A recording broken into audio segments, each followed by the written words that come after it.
Big power play goal at the end of the first period. How does that kickstart into the second? Plenty of possessions in the first half. What did you do to break them down? All right, next year I think I'm going to have to be the honorary guest. A once-in-a-lifetime experience.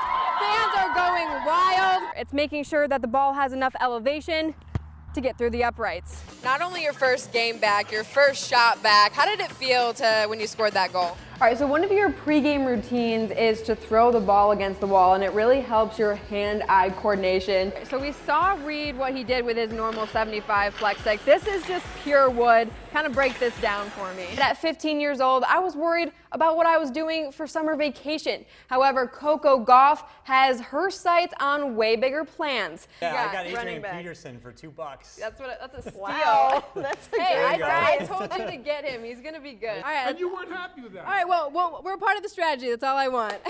And then also 2 in the third. What did you guys do better to kind of pick up the pace and win this game? This sport is a variant of golf, which scores both on strokes played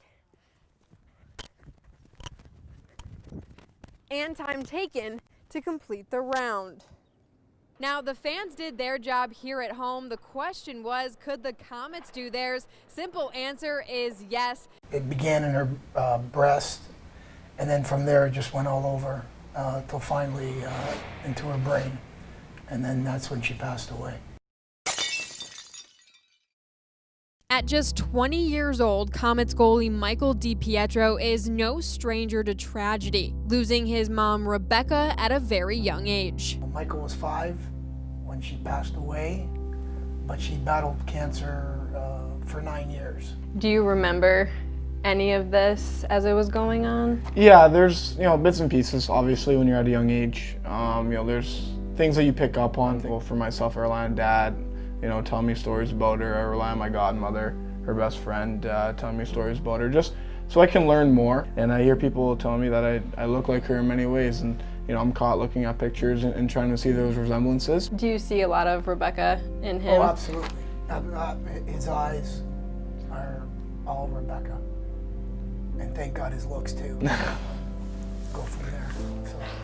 You watch him on the ice and just think, she must be proud up there. Oh, absolutely. A lot of times. So I make a joke about it, but it's like I'm walking along and you feel this warmth, sunshine on the back of your neck, and then sometimes I feel like a quick slap in the head, smarten up and make sure you take care of her. I always say she has the best seat in the house. My mom, in every picture that I see, or almost every picture, she was a fashionista. She loved the statement pieces. She loved cheetah print. She loved leopard print. She loved all that stuff, and I know she's at every game. I can only imagine what she'd be wearing to the games and how loud she'd be. But yeah, just little things I can do, like a little tribute to my mask, day in and day out.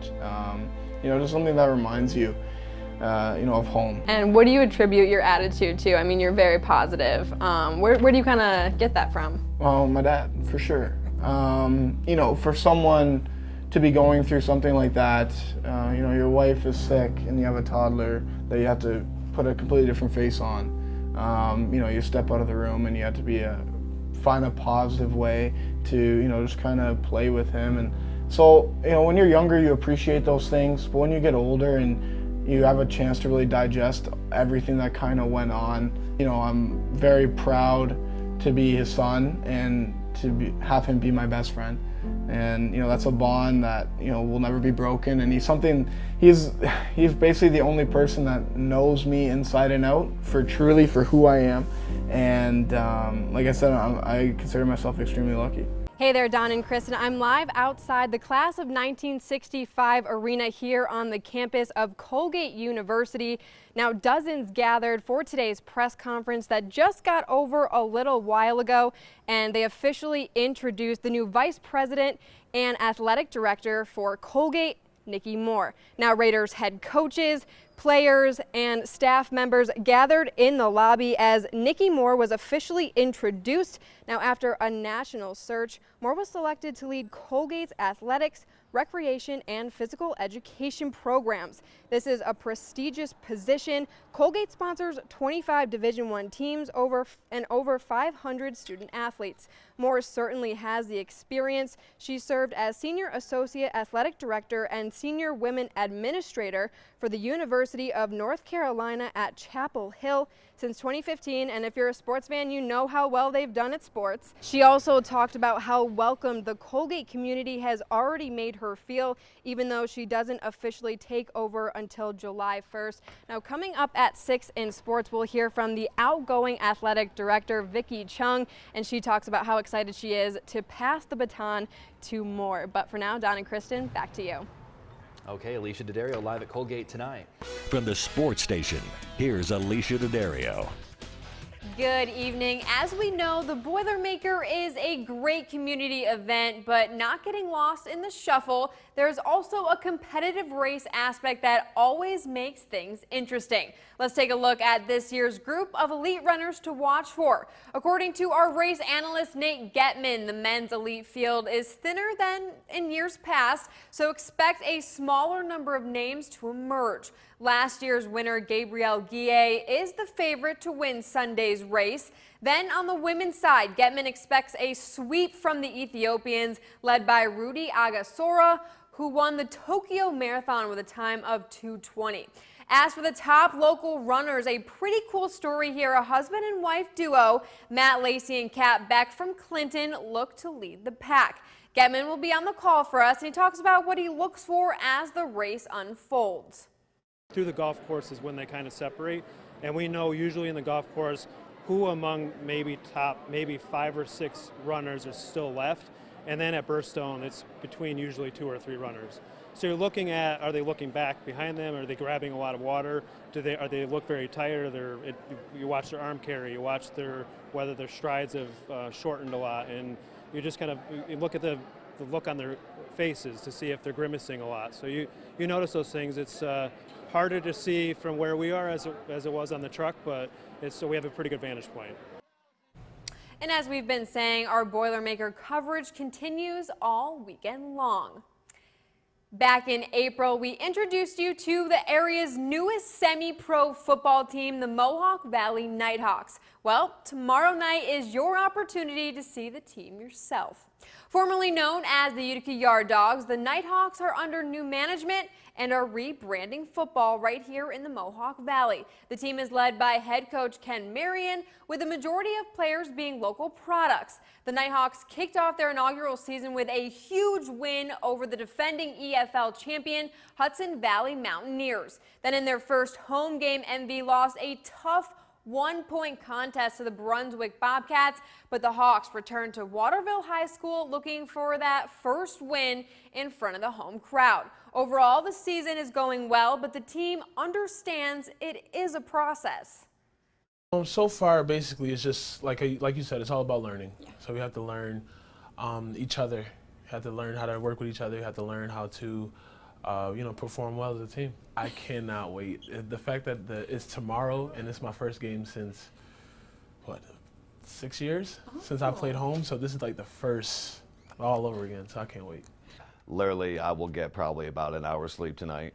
I will be pacing. I will be game planning in my head, going over all different scenarios. Because like we said, we're trying to put on a show. We want people to enjoy what we're doing. And you heard it right there. I know I'm looking forward to seeing the show they're talking about. The Nighthawks host the Charlotte Colonials tomorrow night, and that's going to be at Waterville High School.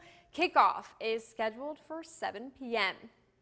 And I spent my Friday night at the Utica Rome Speedway watching talented racers from near and far hit the track. Many in attendance to see that number 14 car as former NASCAR star Tony Stewart made his return to the Mohawk Valley.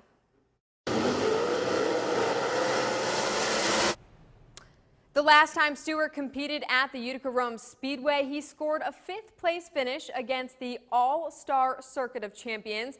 But a lot has changed since that 2012 visit. Not only did Stewart retire from NASCAR, he's actually the owner of the Ollie's Bargain Outlet All-Star Circuit of Champions.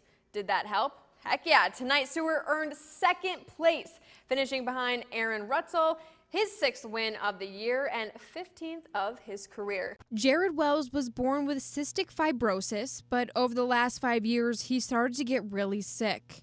I got really close a couple times that I was not even sure I was going to bounce back. It's quite frightening, and I never thought I would have to deal with it at that young of age. Jared won his battle and eventually went home. He's doing so well, his doctor cleared him to work out. Immediately told Vin, he's like, all right, you want to go to the gym at 6 in the morning? I'm like, yeah, why not? Oh, it's changed his whole life. You know what I mean? Jared has more energy throughout the day now. He breathes a lot better, which is huge. So you're dreaming big, so what I guess is your goal? Hopefully, I would like to become a bodybuilder, maybe compete, but as of right now, maybe just for myself. As some of us have experienced, those first couple of gym sessions can be painful. I want to say about the first 10 days were really sore, but my body's getting used to it and it's not as bad, you know? So I'm able to go to bed and not be like, ah. And with the help of social media, Jared's story is touching millions of lives. If he doesn't have any excuses to hit the gym, I don't think anybody else could have one. And so you've kind of blown up. Are you surprised by how much attention that you're getting? Definitely. I honestly didn't see that going anywhere, and the next thing I knew, I was 3 million views, 4 million, just going up.